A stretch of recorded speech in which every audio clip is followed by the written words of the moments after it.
10th మరియు inter పూర్తి చేసిన విద్యార్థులకు ఆర్మీ, నేవీ, ఎయిర్ ఫోర్స్, ఎన్డీఏలలో ఉద్యోగాలు పొందండి. Excel Defence academy.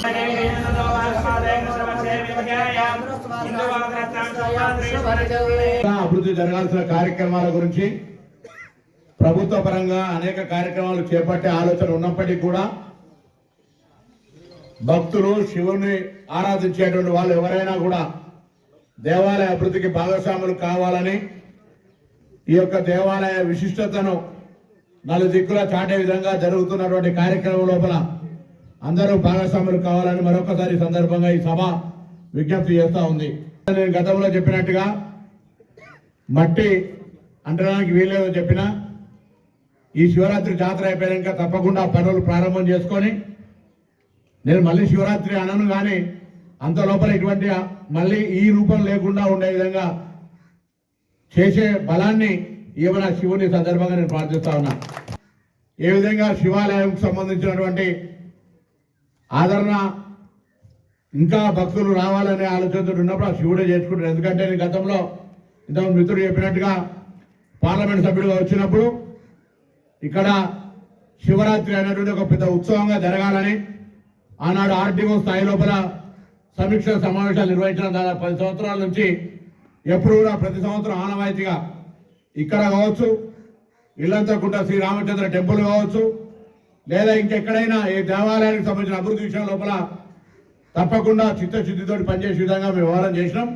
ఇవాళ కూడా ఇంతకుముందు జడ్పీ వైస్ చైర్మన్ గారు చెప్పినట్టుగానో, మండల పరిషత్ అధ్యక్షురాలు చెప్పినట్టుగానో, మున్సిపల్ చైర్మన్ గారు చెప్పినట్టుగానో, మండల పరిషత్ వైస్ చైర్మన్ గారు లేకపోతే మున్సిపల్ వైస్ చైర్మన్ ఫ్లోర్ లీడరో వేదిక మీద ఉన్నటువంటి పెద్దలందరి భాగస్వామ్యం తీసుకొని ఆ పక్కన స్థలం విషయం కావచ్చు, ముందరున్నటువంటి అన్నగారు చెప్పినటువంటి చెక్ డ్యామ్ కావచ్చు, మట్టి రోడ్డు కావచ్చు, ఇప్పటికే పరివేద రోడ్డు కావచ్చు, నవాపేట రోడ్డు కావచ్చు, ఉస్మానాబాద్ డబల్ రోడ్డు కావచ్చు, ఈజీఎస్ కింద తీసుకున్న రోడ్డు కావచ్చు, వీటన్నిటికి సంబంధించి ఇప్పటికే రెండైతే ప్రతిపాదన చేసి ఉన్నది.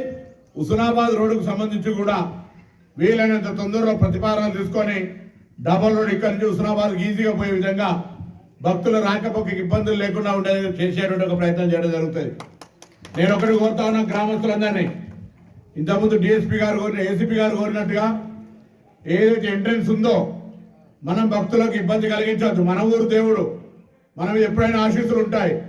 ఈ భక్తు మీ దేవాలయం మీద విశ్వాసం పెట్టుకొని వచ్చిన అందరూ కూడా సజావుగా ఎటువంటి ఇబ్బంది లేకుండా దర్శనం జరగాలంటే మనము ఎప్పుడైతే రష్ తక్కువ ఉంటుందో ఆ టైం లోపల రావడానికి ప్రయత్నం చేద్దాం. కానీ డిఫరెంట్ మార్గాల్లో వస్తమైనటువంటి విధానం ఏదైనా కొద్దిగా గ్రామస్తులకు సౌకర్యం ఉండే విధంగా ప్రత్యేకమైన విధానం, అదే ముందు ఏదైతే దారి ఉంటుందో ప్రతి దేవాలయంలో స్థానికులకు అవకాశం ఉంటుంది ప్రత్యేకమైనటువంటిది.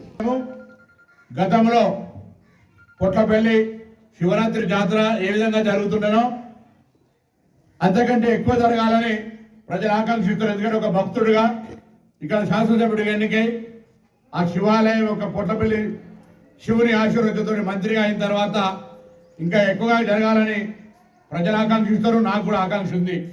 దానికి అనుగుణంగా ఏర్పాట్లు చేయడానికి మళ్ళీ నేను ఈవో గారి తరఫున ప్రత్యేకించి ఎటువంటి లోపాలు రాకుండా ఎప్పటికప్పుడు ప్రతిరోజు శివరాత్రి 8వ తారీఖు దాకా రోజు మాట్లాడుకొని ప్రగతిని సమీక్షించుకొని ముందుకు పోతామనే మాట మనం చేస్తా ఉన్నా. వాలంటీర్లుగా ఇక్కడ వాళ్ళు ఎన్సీసీ కావచ్చు, ఎన్ఎస్ఎస్ కావచ్చు, లేదా గ్రామానికి సంబంధించినటువంటి ఇతర మండలంలో ఉండే ఇతర పారిశుద్ధ కార్మికులు తీసుకునే పంచాయతీరాజ్ కావచ్చు, ఏ విధంగా సరే పరిశుభ్రత, సేఫ్టీ ఇవన్నింటినీ ప్రాధాన్యత తీసుకోవాలని సందర్భంగా కోరుతూ దేవాలయ పూజలు కూడా యథావిధిగా నేను మార్చడమే కాదు, ఏ విధంగా గతంలోనే జరుగుతాయో ఆ విధంగా ఇంకా ఆడంబరంగా అన్ని రకాల శివుడి అభిషేకానికి అవసరమైనటువంటి ద్రవ్యాలు కావచ్చు, రసాలు కావచ్చు, పూలు పత్రి కావచ్చు, అన్ని రకాల ఇక్కడ కూడా లోటుపాటు లేకుండా చూసే విధంగా ప్రత్యేక శ్రద్ధ చూపెట్టాలని సందర్భంగా వారిని కూడా పంతులందరినీ కూడా కోరుతా ఉన్నా.